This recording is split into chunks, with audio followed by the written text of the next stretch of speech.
The sun cast a golden hue over the city park as families gathered around the demonstration arena, chatting excitedly and clutching paper programs. The annual K9 showcase was about to begin, and anticipation rippled through the crowd. Officer Mark Collins stood at attention beside his partner, Rex, a 5-year-old German Shepherd and one of the most highly trained K9s on the force.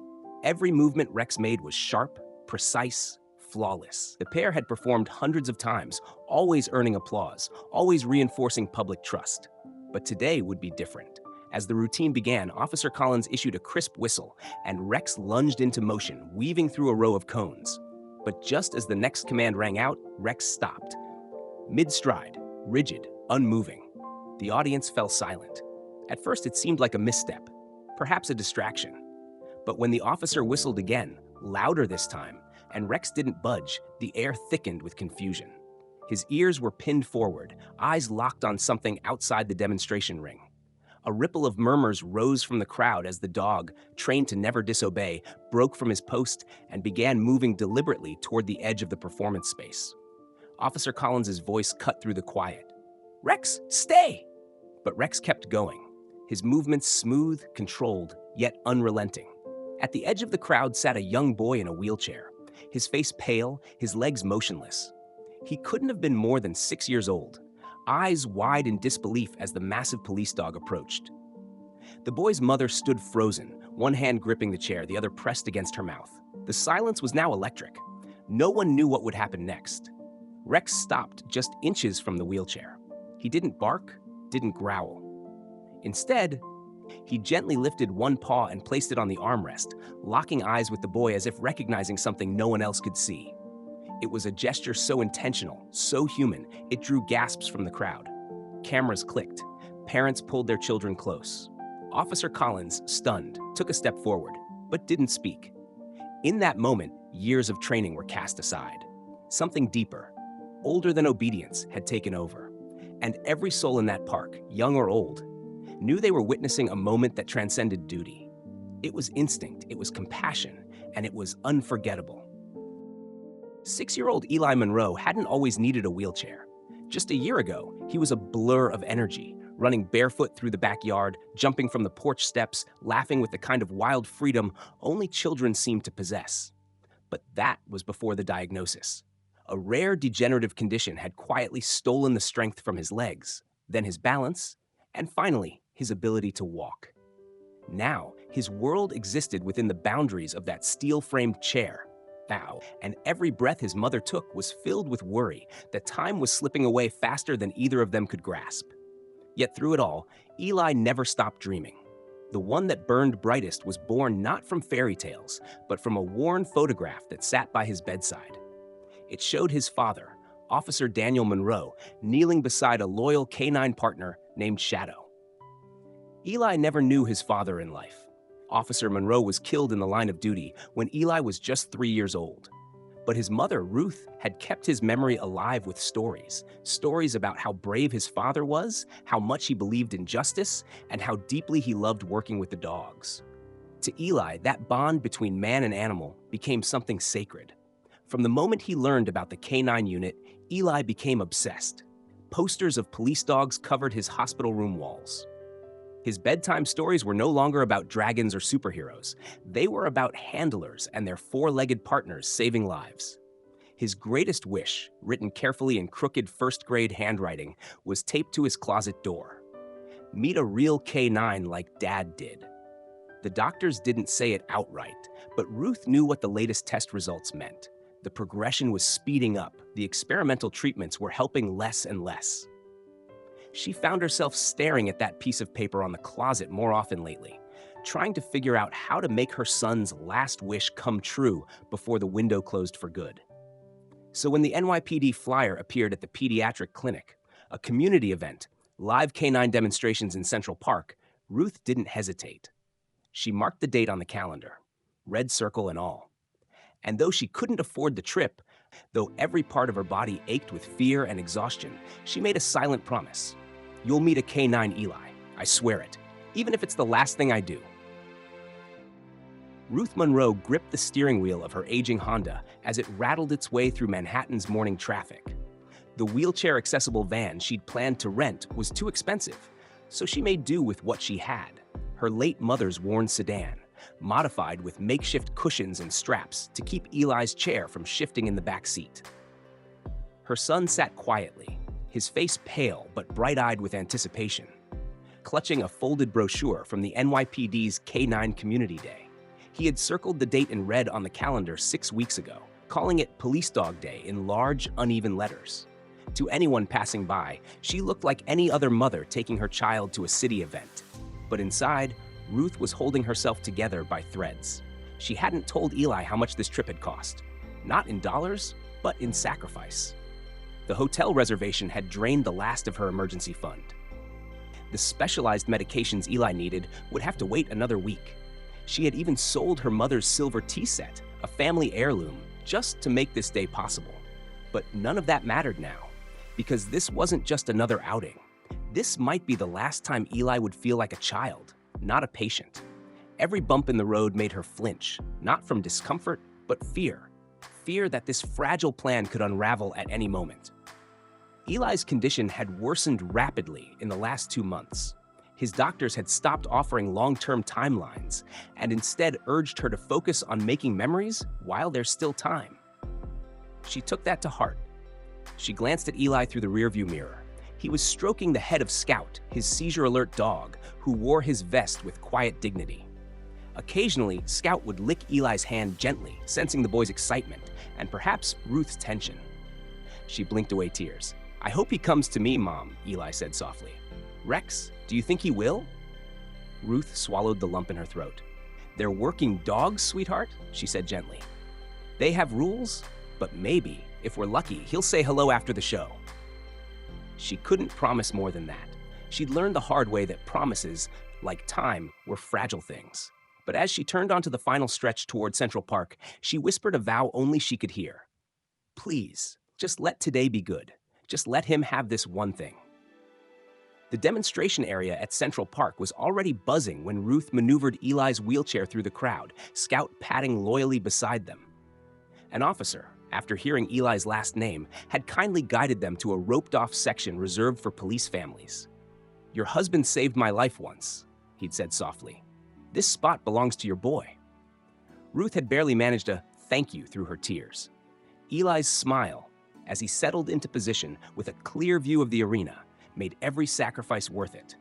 For once, everything felt right.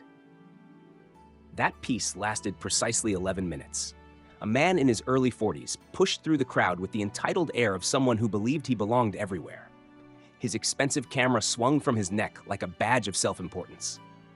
"Press," he announced flatly, though no credentials were visible.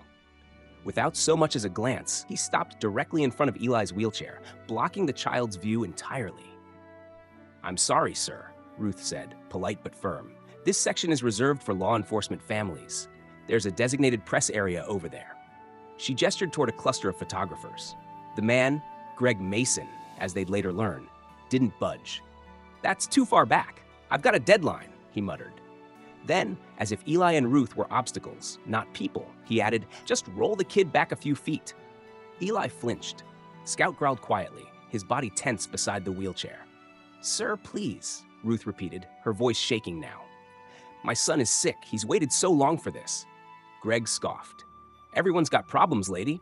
His camera bumped Eli's armrest as he began snapping pictures. Eli whispered, "It's okay, Mom," though his trembling lip betrayed his disappointment. A nearby officer approached, but was called away by radio before intervening. And Greg took advantage, shifting constantly, making it impossible for Ruth to adjust Eli's view. When the K9s began performing, Greg spoke loudly, mocking the dogs, calling the demonstration a taxpayer-funded dog and pony show. Ruth's patience frayed. "Please," she begged, "just let him see." Greg sneered, then leaned back until his elbow dug into Eli's shoulder. "Not my fault if your kid can't handle a crowd." Scout let out a low, warning growl, no longer just sensing frustration, but danger.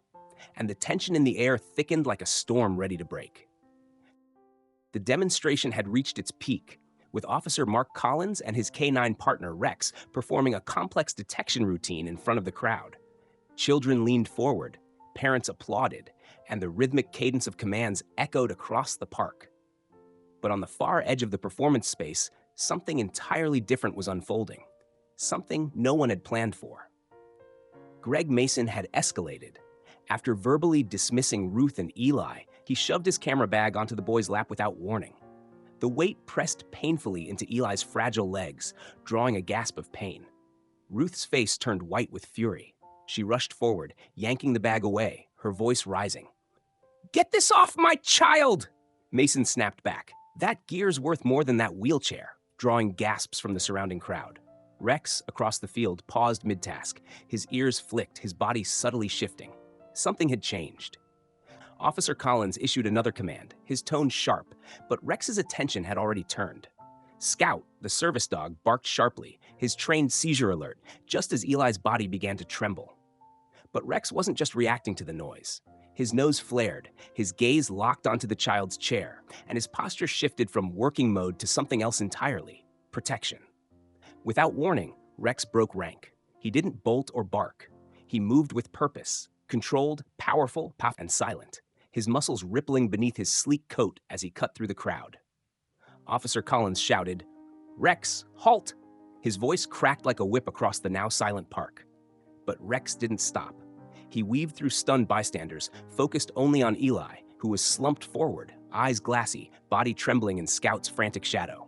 Greg backed away instinctively as Rex approached, fear etched into his features. "Control your animal," he barked at Collins, but it was too late. Rex stopped precisely beside Eli's chair. His posture was no longer one of duty, but something deeper, instinctual. He lowered his head to Eli's level, gently resting his paw on the boy's armrest. It wasn't a trick, it wasn't a command, it was a gesture of connection, of understanding.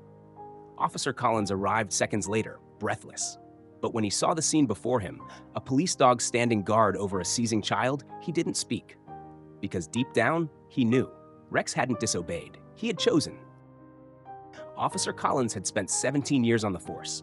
8 of those partnered with Rex. A dog so disciplined, so precise, that even the most chaotic scenes couldn't shake his focus.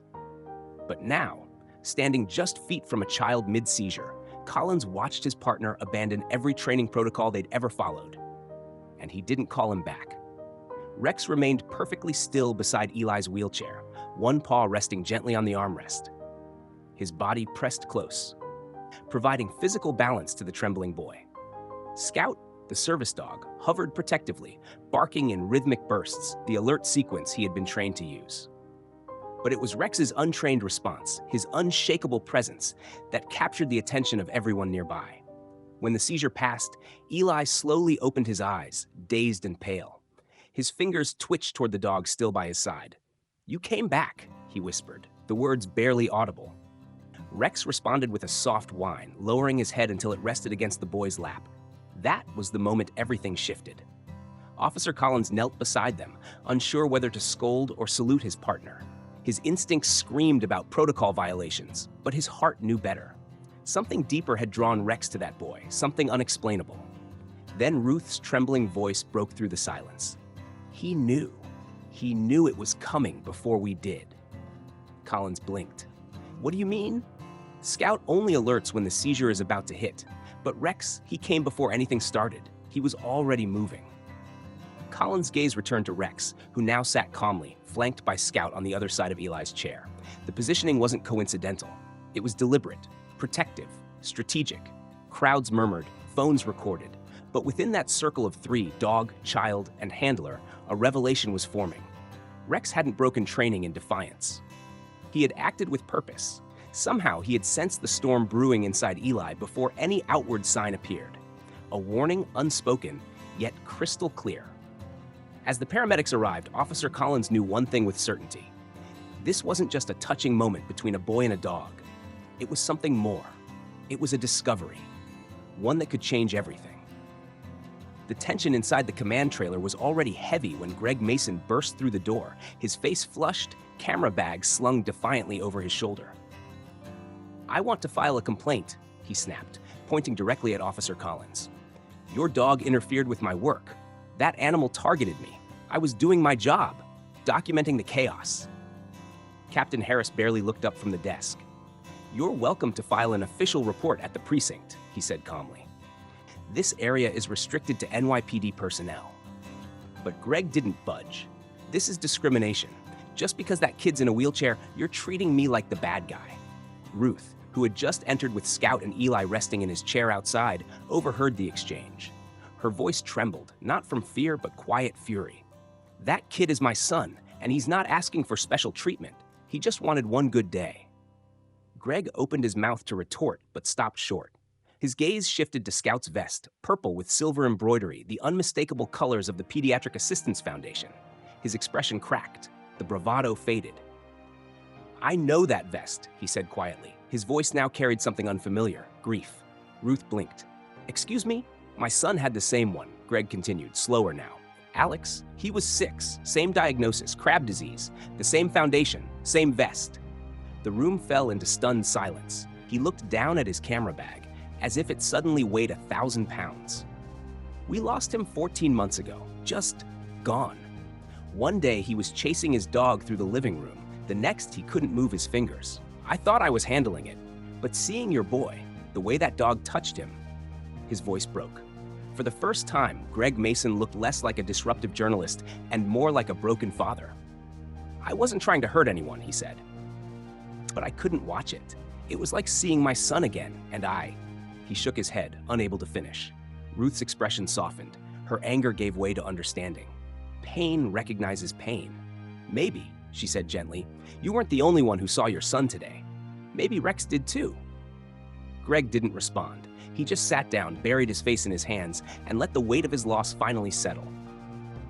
6 months after the day Rex broke formation in Central Park, the grand atrium of NYPD headquarters looked very different. Rows of chairs filled the space, sunlight pouring through tall windows, catching the polished badge pinned to Officer Mark Collins' chest. At his side, Rex stood tall in a newly issued vest, this one bearing a symbol that hadn't existed before, the insignia of the Medical Alert K9 unit. In the front row, young Eli Monroe sat in his wheelchair, flanked by his mother, Ruth, and his faithful service dog, Scout. Eli looked stronger than he had in months. The experimental treatment, combined with early intervention alerts from Rex, had bought him precious time. Enough time to do more than just survive. He was living. And today, he had been named an honorary junior K9 officer, his chest puffed with pride as he pinned a new patch onto Rex's vest himself. The crowd erupted into applause, but Eli's wide-eyed grin as he whispered, "You're still the best, buddy," to Rex, was the moment that stole every heart in the room. Commissioner Reeves took the podium, her voice steady as she addressed the gathered officers, medical staff, journalists, and families. Sometimes our finest achievements come from the unexpected. 6 months ago, Officer Collins's K9 partner made a decision, one that challenged protocol but saved a life. Today, that same decision has inspired a new department-wide initiative, because sometimes compassion leads and protocol follows. The demonstration that followed was quiet but powerful. Rex performed his medical alert sequence, signaling an oncoming seizure before any outward signs appeared. Doctors and officers watched, astonished. The accuracy, the precision, it was undeniable. Eli beamed, thrilled to be part of something bigger than himself. As the ceremony wound down, Rex, ever the professional, broke character for just a moment. He stepped toward Eli's chair and placed one paw on the armrest, exactly as he had that first day in the park. Eli leaned in, whispered something only the dog could hear. Cameras flashed, but no caption could ever capture the unspoken understanding between them. From that day forward, Rex wasn't just a police dog. He was a symbol of instinct over instruction, of healing beyond medicine, and of the kind of love that transcends species, rules, and even time. In a world that often runs on rules, timing, and systems, this story reminds us that sometimes the most extraordinary moments happen when someone or something chooses heart over habit. Rex was never trained to detect seizures, never conditioned to comfort a child, and certainly never taught to break rank. But in that single moment of silent defiance, he saw what no one else did, a little boy who needed him. And he answered that call not with force, but with quiet presence, compassion, and loyalty. Eli's journey, marked by pain, courage, and a fierce determination to experience just one day of joy, became more than a personal struggle. It sparked change in one police department, in the heart of a grieving reporter, and in every person who witnessed what happened that day. What began as a small boy's dream became a new path forward. Proof that dogs, like people, are capable of sensing things we can't explain and healing wounds we sometimes don't even see. Let this story be a gentle but powerful reminder that animals are not just tools or accessories to human life. They are sentient, feeling beings who can love, protect, and sometimes even lead us back to our better selves. The bond between Rex and Eli wasn't written in a manual. It was written in instinct, trust, and something deeper that no words can fully capture. So if this story moved you, let it guide your actions. Treat animals with respect, offer them the kindness they so freely give, and never underestimate the impact one dog, one child, or one moment of compassion can have on the world. Because sometimes the heart knows what protocol never will. If this story touched your heart, don't forget to subscribe so you won't miss the next episodes, each one filled with even more powerful stories of compassion, courage, and the incredible bond between humans and animals. We have many more inspiring moments coming your way, and we'd love for you to be part of this journey with us. We also want to hear from you.